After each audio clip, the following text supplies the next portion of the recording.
Welcome to the latest episode of the Catalyst Health, Wellness, and Performance Coaching Podcast. What if you could tap into the wisdom and insights from one of the nation's go-to experts on the subjects of marketing, branding, identity, and other related concepts? Well, guess what? Today, you get to do exactly that. I'm your host, Dr. Bradford Cooper of the Catalyst Coaching Institute, and our guest today is Dr. Americus Reed II, the Hip Hop Prof from Wharton University. He's a professor of marketing where he's been serving at Wharton on the faculty since 2000. Not only is this guy brilliant, he's also a lot of fun, as you'll see. Now, before we jump in, two quick highlights. For those of you who are considering pursuing the MBHWC-approved Health and Wellness Coaching Certification, your next opportunity is coming up in mid-August. The last one filled early, so if that's a priority, do not wait. It sets you up nicely for the MBHWC timeline.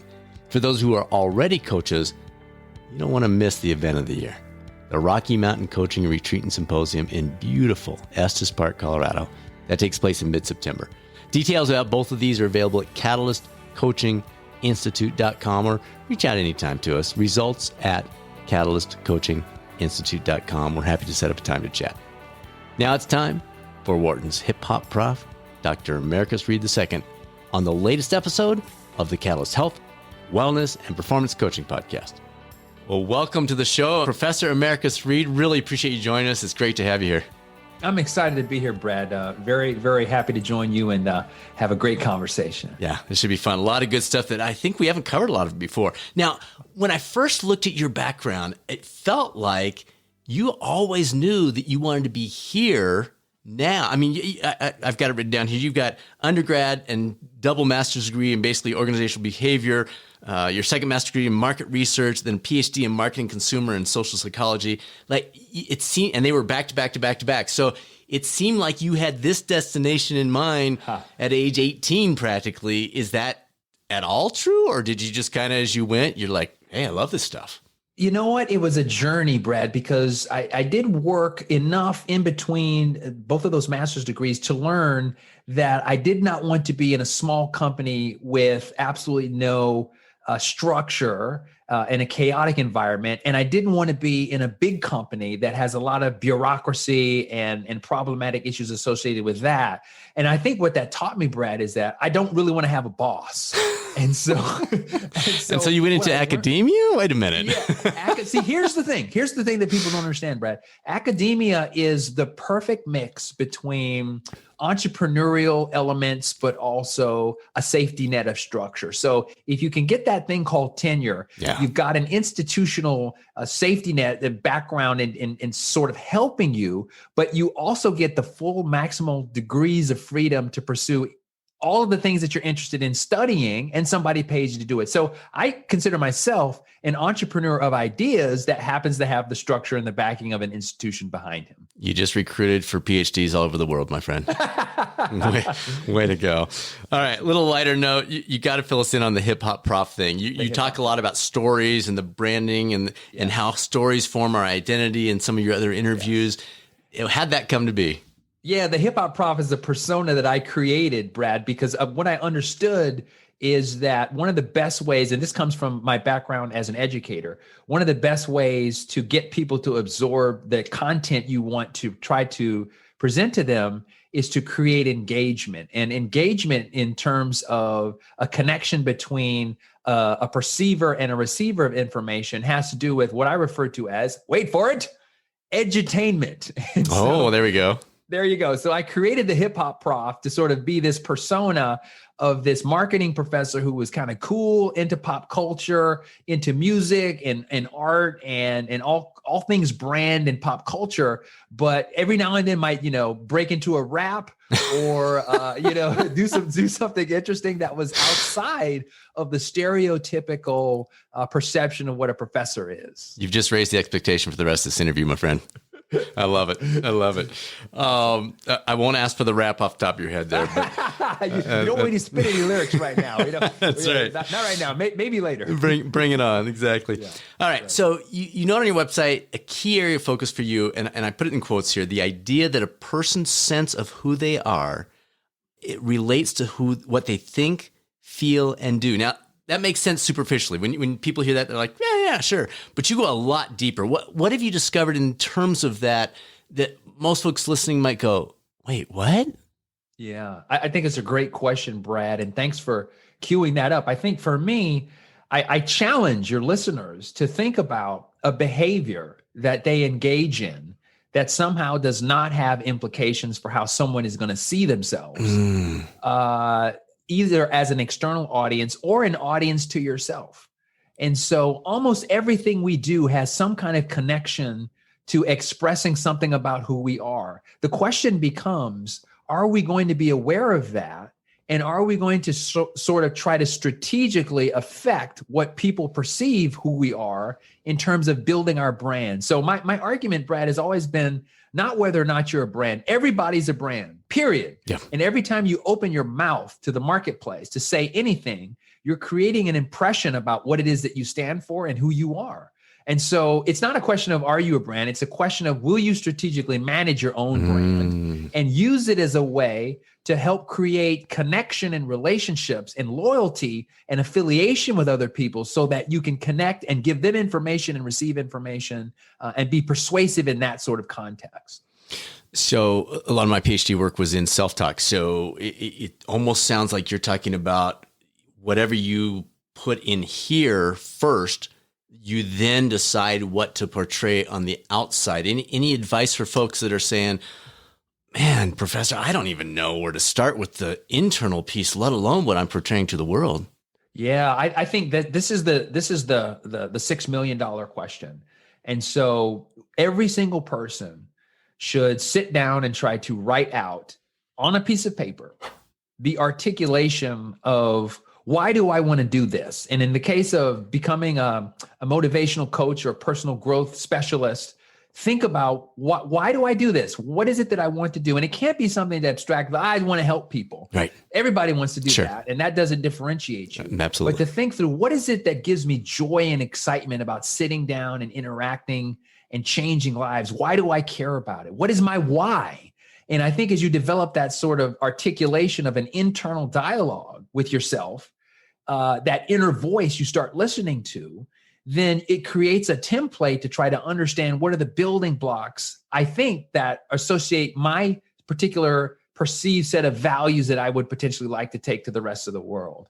And I think that's an important exercise to try to get that internal articulation in first before you even start considering like how I'm going to take this to a marketplace and differentiate myself. Because you got to remember, for a personal coach, a growth specialist, personal growth specialist, life coach, you're not the only person trying to do this. So there are a lot of people that are going to be appealing to individuals who need this kind of help. Your goal is to understand, why am I different? What is my identity and a brand as a wellness expert? And what's my why, and what's their reason as a group that would follow me and want to learn from me? What's their reason to why they should? And that's all about building a kind of personal brand that connects with a particular segment, hopefully large enough to build that following that you need to be successful. And if the person they hear that and they say, okay, I definitely need to do that. I don't know why I'm unique. And in fact, I've always just kind of said, I just want to help people. And you're right. That's so generic. That's not helpful at all.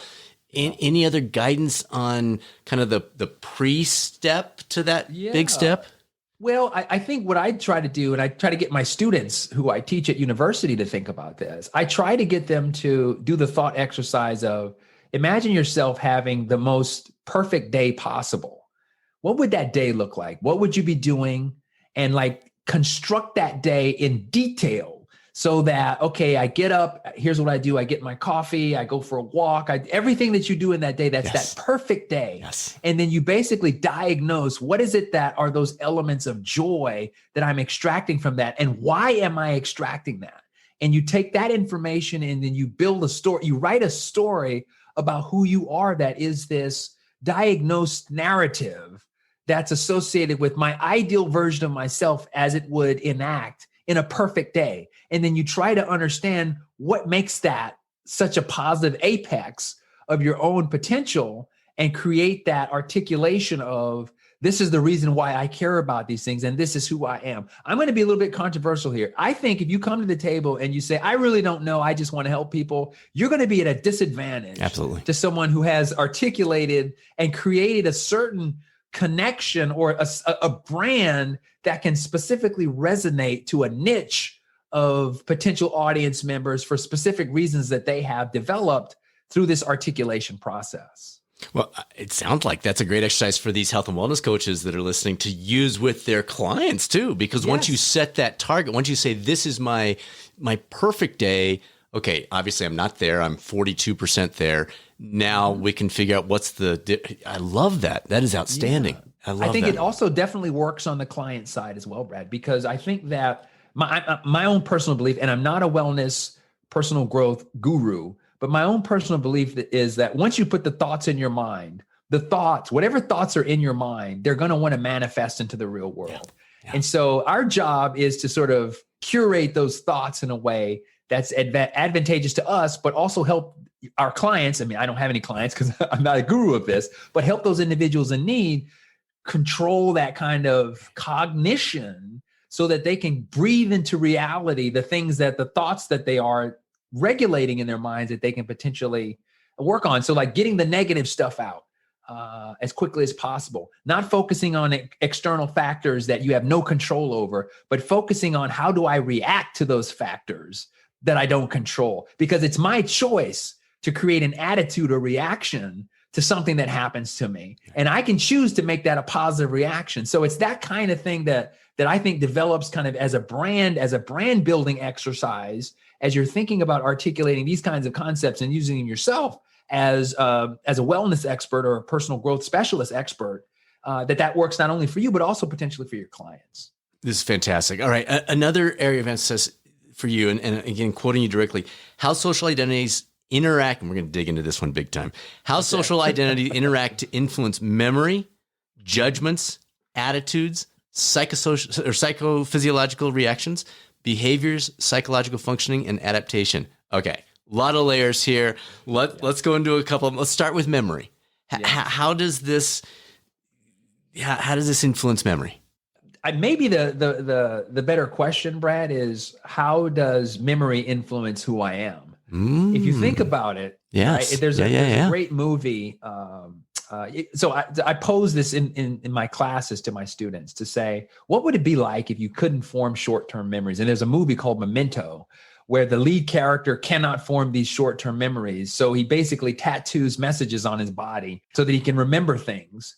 And if you think about it, like your memory that's your identity. And so memory and identity are interrelated because the autobiographical conceptions that you have of yourself inform who you are and also how well you're doing in that particular role or enacting that particular identity. And so as you take on new identities, it's those memories that inform this sense of, okay, how well am I doing in this role as personal coach or father or athlete or musician or whatever. And so memory is like a basic set of building blocks that you accumulate, cognitively, that then help allow you to assess, where am I trying to get to in my future self relative to this past self that I've been in? That's all based on your memory. So it's all interrelated. It's all intricately linked, and it all affects each other in kind of almost a bi-directional kind of way. And yet we know our memories are so inaccurate. So is there any tweaking? I can see from your expression on your face, those folks that are listening to this, he's got this big smile on his face. Are there guidance points or some nudging that we can do to say, let's interpret these memories correctly or accurately or effectively? Yes. I love this point, because memory, one of the big things about memory is memory exists to help us function in the world. So, what we're trying to do with memory is to make sure that we're not reconstructing it in a way that fits something that is we want to believe that may or may not, that may not be true. And so one of the things I do is I document. I mean, it's a little bit inspirational from this movie where it's like the individual and the character's tattooing stuff on his body permanently so he can go back and look and say, I know with certainty this is what happened. But I do something similar. I write things down. And when you write journaling type thing or a different strategy? Different, I keep a journal. And so I'm writing down events of things that happen in my life that I think are important with respect to self-awareness and learnings that I have about who I am. and the things that I do that bring me joy and that don't bring me joy. And so that record, it actually creates a record to where now that when I go back and look at it, I'm not pulling this from neurons that are inside my head. I'm actually looking at a physical document. So it's less likely that I'm going to somehow create some revisionist history. And that's kind of what history is all about. It's like you write it down so that when you come back to it, the words haven't changed. Maybe the interpretation could change, but at least the building blocks are still there in terms of what's real. There's a couple things that I love there. So one, I think we rarely, even people that take the time to journal, rarely go back to read it. And I love the value you're giving to that, going back and seeing what are the patterns, what am I doing over and over, where do I get joy? But you also mentioned writing down things that don't bring me joy. That is fascinating. Dig us into that a little bit more. Well, I think a lot of times, Brad, that there's the issue of we get stuck sometimes in like norms where we're doing things. Sometimes we're not thinking about them and we're not asking the deeper questions of, is this feeding my soul? Yes. And I think the older that we get, we start to get a sense of reducing those things that don't feed our soul to a smaller number of things. I think when you're younger, you don't really have the awareness of that. And you don't really understand the power of trying to deploy your energy and your resources only towards those things that bring you deep senses of satisfaction or peace or joy. And for me, I'm writing it all down so that I can make a note of it. And so that I can, the next time, hopefully over some time span, I'm noticing the same things are not popping up again.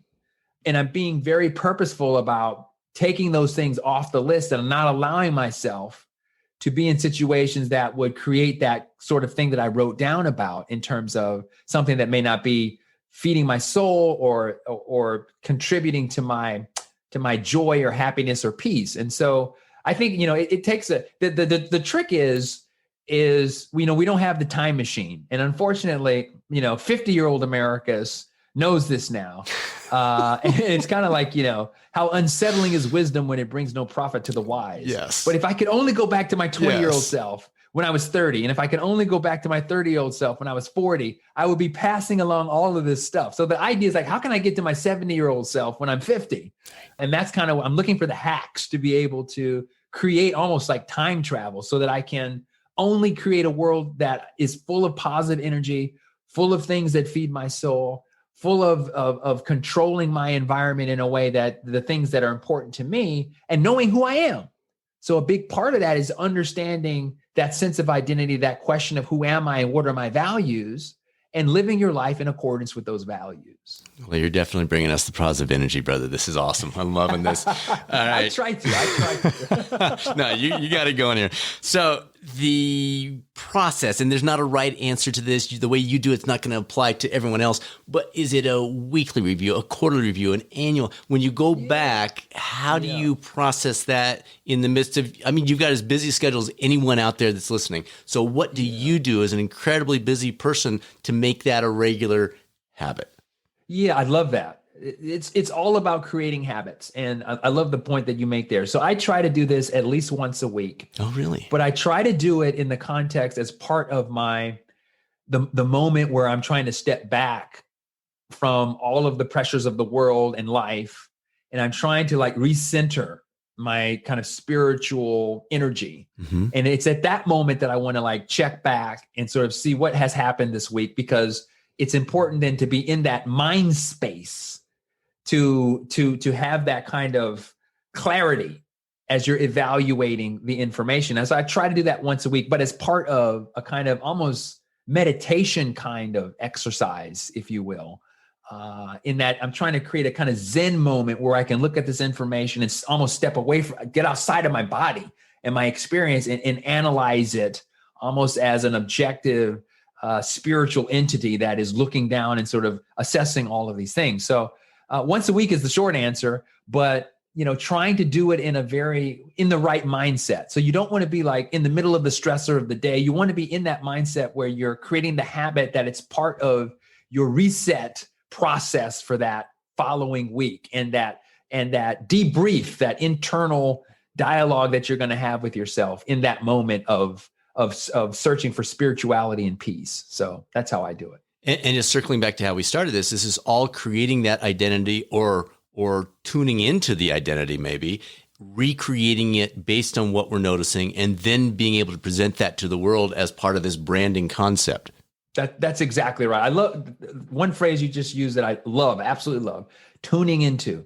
That's huge because it's like a signal. It's all in there. Right. But the question is, can I turn it to the right channel so I can pick up on it? Right. And that's exactly what I'm trying to do here is I'm trying to tune into that identity. The journaling helps me understand and optimize and tweak that internal process of who I am. And then it's an ongoing journey though. It's not like it's ever over. Sure. And that's what I want listeners to understand. Yeah. It's an ongoing process, and new identities come on board and old identities leave. And you're constantly managing this tuning in process and optimization through your journaling that allows you to create this clarity around who you are at any particular point in time in your life. One more question on journaling and we'll move on. But so you've been doing this for a long time. I've got journals from, frankly, high school and college. Do you go back 10 years, 15 years? You were talking about, can I talk to the 70-year-old Americus and get him ready now at age 50? Do you do the reverse where you go back to 30, 35, 40 and review those? And is that kind of more of an annual process? Or again, I know this doesn't apply to everybody, but what are you doing? That's more of a less frequent kind of thing, because it's almost like, in some senses, I mean, it's important to have a sense of contrasting your trajectory of growth, which is important to looking where was I 20, 30, when I was 20, 30, 40 and up to now. So that's important. But it's almost also, it's kind of like this idea of, it's kind of like last week's weather. In some sense, it's like, do I really need this now? Yeah, I need it to contrast how sunny it is today, which is awesome. And I'm happy about that. But it's kind of in the past. So it helps me create a context for understanding who I am in the present and where I need to go in the future. But in and of itself, I don't need to spend a lot of time like going back into those earlier archives, if you will. Although it's sometimes just entertaining to note the personal growth and to understand, wow, I really thought like an idiot when I was 20. And I clearly wrote down my idiotic thoughts when I was 20. So. My problem is I just keep saying, dude, like you haven't changed in 40 years. What's the deal? All right. Well, let's dig into the marketing, branding, identity stuff that we originally wanted to tie in here, especially for small business owners or those who might be independent health and wellness coaches. Yeah. What advice would you give that goes beyond the status quo? We had Tom Peters, we had Bob Berg on. What can you do to take us past the stuff that they've read in the headlines and that kind of thing? Yeah, I think for me, that one of the things, if you look at success stories, and this is for entrepreneurs, people who are trying to start and run a business and create growth and success, one of the things that often gets missed is paying attention to the brand building exercise. Because some people make the mistake, Brad, of thinking that their work is finished once they have created a logo from a design company, or here are some colors that are aesthetically pleasing on my website, or here is a tagline for my personal growth initiative that I'm working on. Okay, I've done my branding. That's not at all what branding is. So what they need to understand is that branding is an exercise of creating meaning around what it is that you do and creating a meaning system so that when people see that logo, they immediately have a set of thoughts and associations that connect them to what it is that you would like to offer them as a product, service, or brand. And it's a subtle kind of thing, but the smart companies are obsessively focused on creating that meaning system, right? So for example, I do this exercise in my class where I put the swoosh on the screen and I ask students, like, what jumps to mind when I do this? And sometimes I don't even say it. I just do this. And then everyone in the room says, just do it. Nike, celebrate life through sport. And it's like those thoughts that are in your head are not in there randomly. Right. Those thoughts are in your head because someone sat down and said, I need you to have these set of thoughts whenever you're exposed to what I'm doing. And that's the brand building process, which is creating meaning. So the point being that is, if you're starting a company on day zero, you need to be thinking about, what is this? What is this brand identity that I'd like to create? And why is it different? And let me create it in parallel while I'm also trying to acquire customers to be interested in my product or service. And I think that's often missed by a lot of entrepreneurs, because there's always sort of there's a desire to sort of get traction very quickly, and then figure out later on, okay, well, what's the brand? And I think that's a mistake. I think you want to have the brand in tow first. And as you're building the plane, I mean, that's the argument that the entrepreneurs use, fly the plane as you're building it and all that. Right. But the point being that it's the brand that they don't realize that the brand is an asset.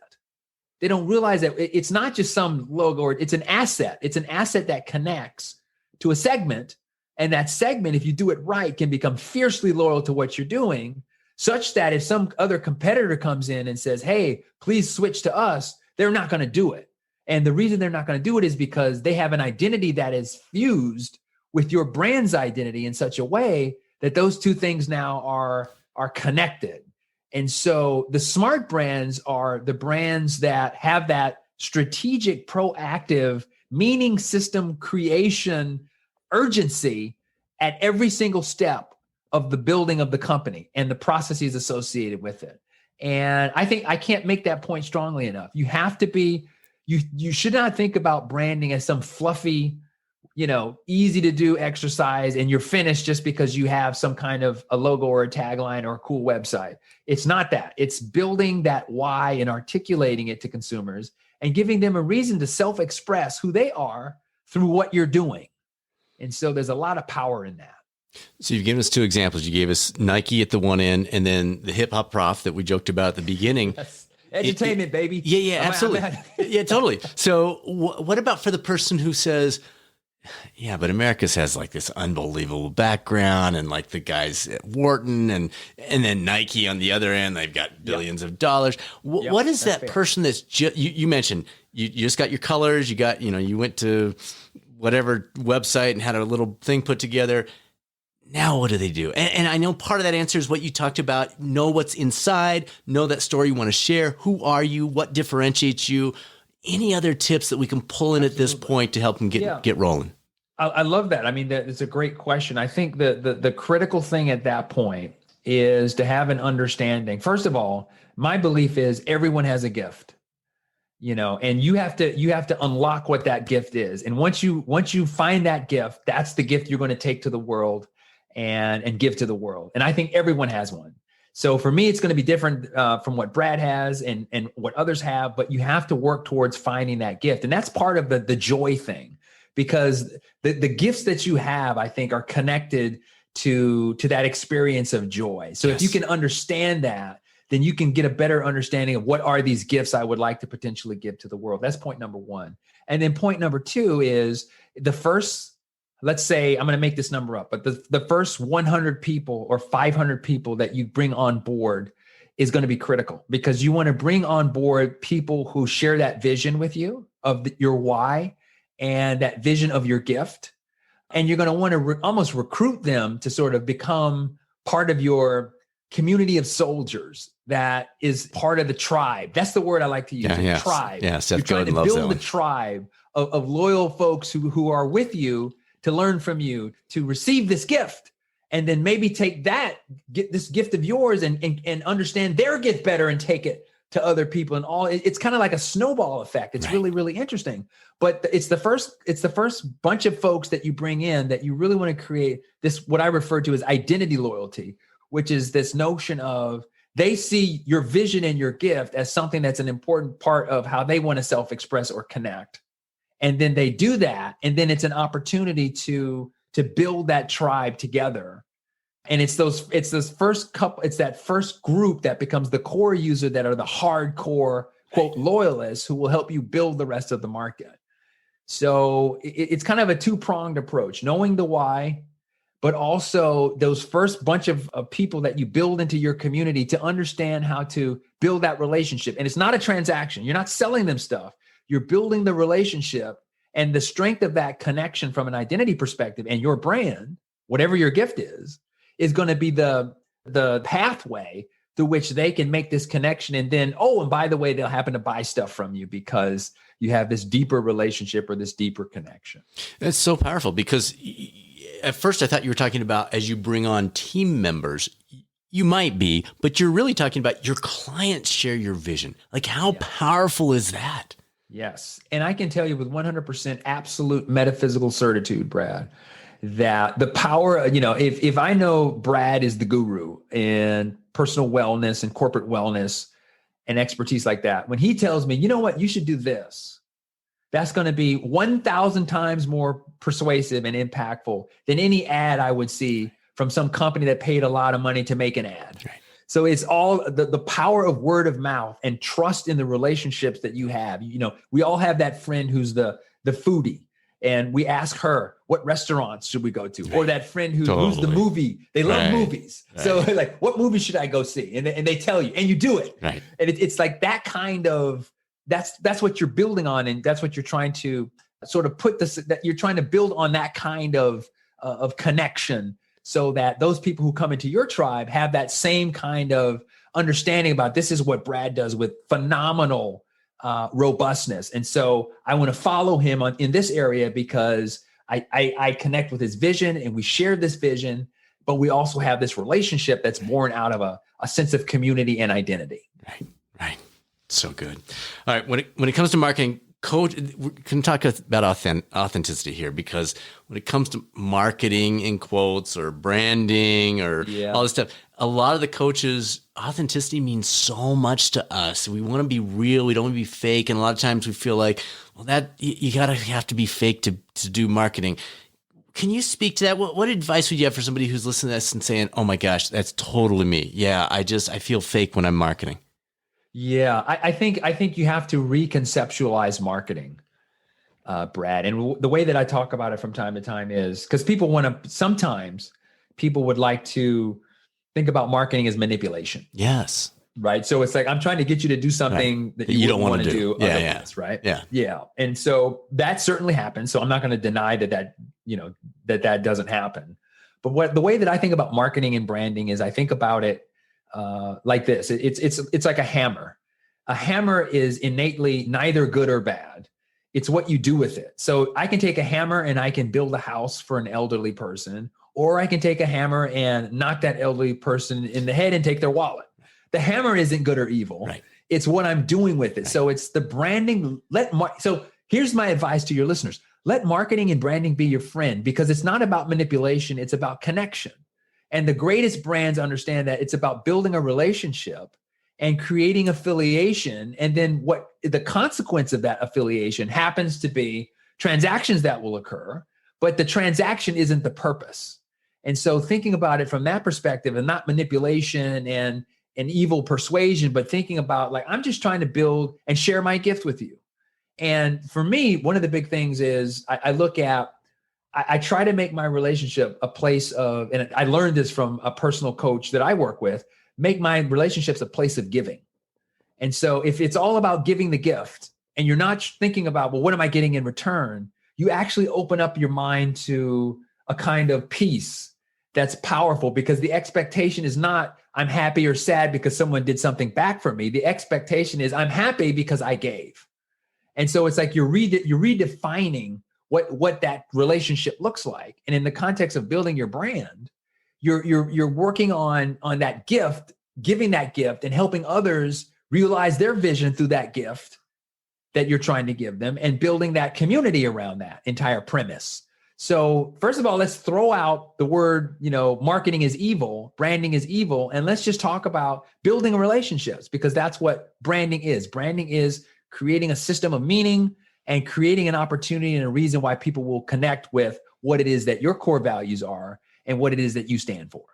Which again brings us full circle to what you started us with. If I don't have a good sense of my identity and what makes me unique and the impact I want to have on the world, what am I talking about? Like, I've got nothing to share. Now I have to be inauthentic because I'm selling you on something because I don't really, this is fantastic. So you start with A and it naturally leads to authentic B.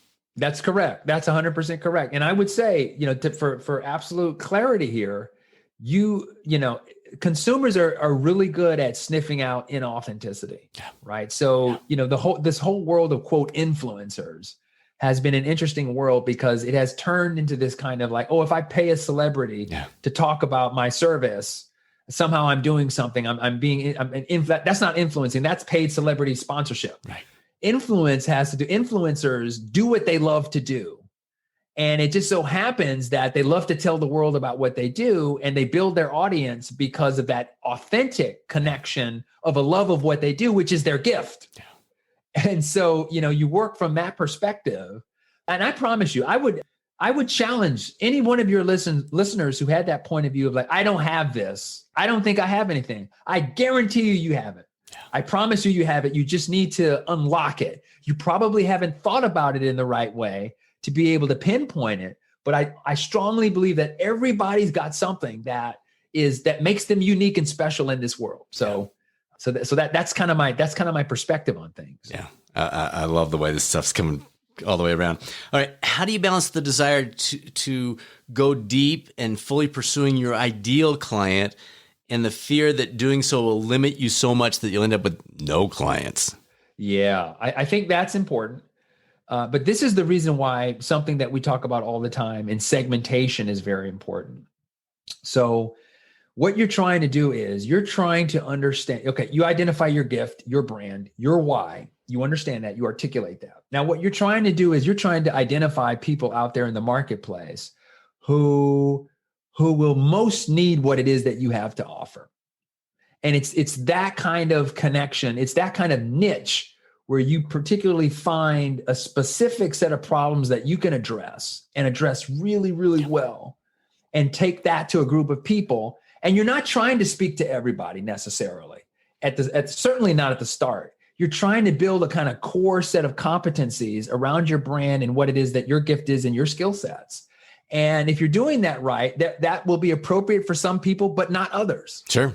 And you're perfectly okay with that. Right. And this is the reason, like, for example, this is the reason why, branding and companies that are looking at doing things with purpose now is a big part of things. Right. So you look at a company like Ben and Jerry's, and I talk about this company a lot. Right. They're not even an ice cream company. They're basically activists who happen to sell ice cream. Completely. That is perfect. Right. But they understand, absolutely. Like, if we come out and we profess these liberal values and liberal points of view, liberal ideologies, we are not going to be attracted to an entire group of people. And we're okay with that. Why? Because the people we do attract, we're attracting on the basis of something deeper than milk, cream, and sugar. Yeah. And so, if the competitive ice cream comes along and says, hey, switch to our brand because it costs less, you're asking that person to change who they are. Yeah. You're not asking them to just take a lower price option. And so the brand and identity create a kind of stickiness, and focusing in on a smaller subsegment of a niche group of clients that you can focus on and deliver your unique value proposition to their specific needs vis-a-vis your why, your brand, the articulation of your gift, that you're doing something very, very powerful. Asking the person to change who they are. Yeah. Oh man, that's your next book. I think we just came up with a title, Brad. That's right. Here we go. I'll call you next week. That's right. Make the check payable to. That's right. You can be the lead author on this. That's BRADFO. Exactly. All right. Your 2015 study, I thought, was super interesting, related to many in our audience here. The perils of marketing weight management revenues and the role of health literacy. Some pretty interesting conclusions. Can you give us the highlights? We won't get into too much of the details here, but give us the highlights of that, because it's pretty intriguing. Okay, for sure. Yeah, I think it's interesting because I did that work in 2015 is when I did that work with one of my colleagues, Lisa Bolton, who is a professor of marketing at the Schmiel College of Business at Penn State. And we were interested in the notion of labels and how labels affect how you perceive the product, and the notion of the notion of calling an intervention a drug versus a remedy has powerful implications on your expectations about what that thing is going to do, not only, but also what is my expectation about how I'm going to integrate that into my life. And so that was sort of the big takeaway. Like these what seems like very innocuous labels actually have incredibly powerful effects on people. And one of the big examples that exists in the marketplace where this is another company I talk about a lot, which is CVS, who made a decision to say, we're going to stop selling tobacco products. Okay. Wow. That's a lot of money that you're losing. But here's what they said, Brad. They said, we're going to start calling ourselves CVS Health. And the notion of CVS Health versus CVS Pharmacy is different, because the word pharmacy implies I'm sick and I'm going to go there and get something to fix this problem I have. The word health, wellness, health, CVS wellness and health is about proactively doing something ahead of time to take care of yourself in a more of a holistic kind of bigger picture sort of way. And so our research in that drug versus remedy was like, there's different ways that you can conceptualize the things that you need in your life to help you be better physically, mentally, emotionally, et cetera. And those labels and the way that you frame them in your mind will affect all kinds of things with respect to your ability to seek wellness. Because if wellness is about doing something ahead of time, then it's a totally different ballgame. And quite honestly, the healthcare industry should care about this, because we don't want to get the person when they're sick and now they're a huge cost burden on the system. We want them to make these little investments over time so that they don't end up in that situation that, creates a burden for the healthcare system. And so that paper was about what are the little nudges and little reframes that we can do to sort of create more of a remedy perspective. I'm going to proactively try to seek, a better place of wellness for myself. And that's kind of what that paper was about. But it was just interesting that later on CVS would sort of adopt an entire retail strategy that was kind of consistent with, at least, some of the arguments that Elisa and I were making in that paper. Interesting. All right. A couple weeks ago, I was following you on Twitter. And by the way, why don't you throw out your Twitter handle if people want to follow you there real quick, then we'll come back to the question. Totally. So on Twitter, I am at AMREED2. If you want to follow me on Twitter, follow the Hip Hop Prof. Follow me, but don't lose your grip. And on Instagram, I'm at Professor Americus, all one word. Perfect. All right. So a couple weeks ago, you reminded Burger King that they could have benefited with a little pre-test before they ran their "Women Belong in the Kitchen" tweet. It was supposed to support female chefs. Didn't exactly happen that way. So this is an obvious piece of advice for a big company like Burger King. But how does the small business owner, how does the small, the person that runs the haircutting salon or the health and wellness coach, or, more the 1, 2, 3, 5 person thing, what do they do with this pretest idea? Here's the way you work it out. And I think this is important, Brad, in the sense that you're going to want to, what I always do, and I do this, you want to have an inner circle. Okay. So you have to create you have to create and I don't want to call it an entourage. That makes it sound too much fun, but it might even be an entourage. Well, if you're the Hip Hop Prof, you got an entourage. But for the rest of us. So you create this inner circle, and they help you understand and pressure test ideas. And so, but the people you put around you, you want to put people around you that are at your level or better. And so you create this inner circle, and they become your sounding board for ideas that you might have. And that's not some big deal. That's amazingly interesting that big companies don't, have a conversation at the water cooler. And more likely than not, some set of employees are going to say, I'm not sure that's a good idea, and here's why. And so it's that kind of thing that doesn't have to necessarily happen in some big Fortune 100 environment, although it should. But it certainly can happen in these smaller kind of contexts where you create a kind of an inner circle, an entourage, an advisory board of sorts. But not so formal, but just like a group of folks that you talk to and you bounce ideas off of, and hopefully, they have a different perspective than yours and can help expand your viewpoint so that you don't make these kinds of mistakes. Well, and I was going to throw that out, and you hit it there at the end. It can't be mirror images of you, or it's not doing any good. You need people with a diverse focus of the world and perspective on how they see the world, or it's really not doing you much good, right? That's exactly correct. And for me, it goes back to a lot of research on grit and resilience, and the idea that the social media world today makes it too easy for us to retreat into a world of only things that we believe or want to believe. Yeah. So I actually force myself to be exposed to different points of view. And I might think they're crazy or wonky or whatever, but it gives me that perspective that then allows me to understand that the way that I think isn't the only way to think in the world.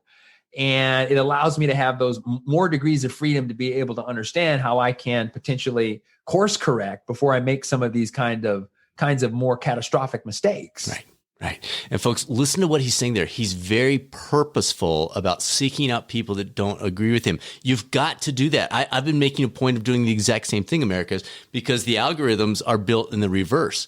If I believe this, it's going to give me all kinds of people that believe just like me. And suddenly I think the world is just people like me. And it's not, it's all. And so I love that you're saying you've got to be purposeful about seeking out, following, hearting, commenting, whatever, with these people that you go, this guy's crazy, but I could still probably learn something. Exactly. And you know what's interesting about that, Brad, is that that's an exercise in humility. Yes. Because you know what I mean? Because it's like to step aside and say, I could be wrong, or to be open to being wrong. Yes. And hearing a different point of view, that's where all the growth happens. Yes. I mean, I think that doing the hard stuff, doing the challenging stuff, pressure testing against views that are not like yours, that's where you get out of the comfort zone, and that's where all the growth actually happens. Yes. So I try to put myself in those difficult situations as much as possible to build that resilience muscle, but also to create a kind of expansive sense of what I can understand in the world and the decisions that I make. I'm so glad this came up. I've actually been playing around with a new word. You're welcome to throw it in your classes if you want. It's reflection. So it's not reflection, it's reflex, TION. And the concept is I have a natural response to everything you say. I have a natural response to any tweet that's out there or Facebook post or whatever. And I can either just have that reflex, like if somebody taps your knee and your foot kicks up, or I can reflect on that reflex and thus make a decision in a purposeful way. And so that's something I've been playing with, is this idea of reflection. Oh, nice. And what I'm doing with that and how I can, like you say, we might end up disagreeing. That's totally fine. But at least I heard you. At least we had a conversation about it. At least we didn't just assume that you're an idiot or I'm an idiot. And so I'm really glad you brought that up. That's awesome. Last question. I so appreciate your time. This is fantastic. I just want to open it up. We could talk for hours about this stuff. For sure. Any final words of wisdom for individuals that want to optimize, and you used that word earlier. It's my favorite word in the world, so thank you. But optimize their personal or small business marketing, branding, or identity. Anything that I haven't teed up here? I think we've hit a lot of what it is. I think the other piece that is part of this is creating the persistence around the process. And for me, it's all about the journey, teaching yourself how to fall in love with the journey, and that the point is the journey and not the outcome. And so that allows me to not give up in times of challenge as I'm doing, because this is, your point's 100% correct, Brad. This is not something that's easy that you do overnight. Right? If it were easy, everyone would be doing it, but they're not. Right. So that's telling you, that's signaling to you, like, this requires some diligence, some motivation, some discipline, and the ability to keep going even when it's hard. And so for me, that's I'd layer on top of that bridge between motivation and discipline to be able to keep doing this stuff over and over. And the way I can keep doing is that I love the process of self-awareness and learning more about myself and reflection. I want to know, why did I have that knee-jerk reaction? And what does that mean to what I believe inside of my body, that now I can have a thought about that thought. And that gets me to a closer place of self-awareness. So the nirvana of brand building is this ongoing process, this journey of articulating your gift and your why to a specific set of people who you know that you can make this identity-based connection with, and who can become part of this community that you grow and build together, that then becomes this process of becoming a better version of yourself. And that's the way I like to think about it. I'm a little bit better than yesterday, but not quite as good as tomorrow. Better than yesterday, baby. I love that. I love that.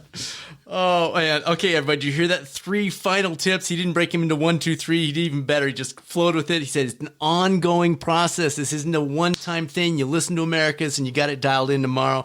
You fall in love with the journey because it's an ongoing process. And then the creating persistence around the process, creating, that's an active, that's a purposeful step. So Americus, man, thank you so much. This was so good. I really appreciate the time. I love having a conversation. I follow your work, Brad. It's awesome. Keep doing the fantastic stuff that you're doing. This has been a fantastically fun conversation. Thanks so much. Appreciate it. I told you this was going to be a good one, didn't I? Thanks again to Dr. Americus Reed II for joining us today. Thanks to you for tuning into the #1 podcast for health and wellness coaching. Next week's guest is Stanford's Dr. Michael Snyder. He specializes in precision healthcare. Now, you may have seen the fascinating article about his work in the Wall Street Journal recently. Who knew that our Garmins and Fitbits and other things could potentially be the ticket to more effective healthcare?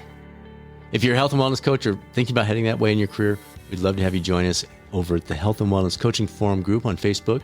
We'll include a link below, or drop us a note, results@catalystcoachinginstitute.com. We can send over the link, or if you have other questions, feel free. It's a great spot to share ideas, encouragement, and much more in the field of coaching. Now it's time to be a catalyst on this journey of life, the chance to make a positive difference in the world while simultaneously improving our own lives, which is the essence of being a catalyst. This is Dr. Bradford Cooper of the Catalyst Coaching Institute. Make it a great rest of your week, and I'll speak with you soon on the next episode of the Catalyst Health, Wellness, Performance Coaching Podcast, or maybe over on the YouTube coaching channel.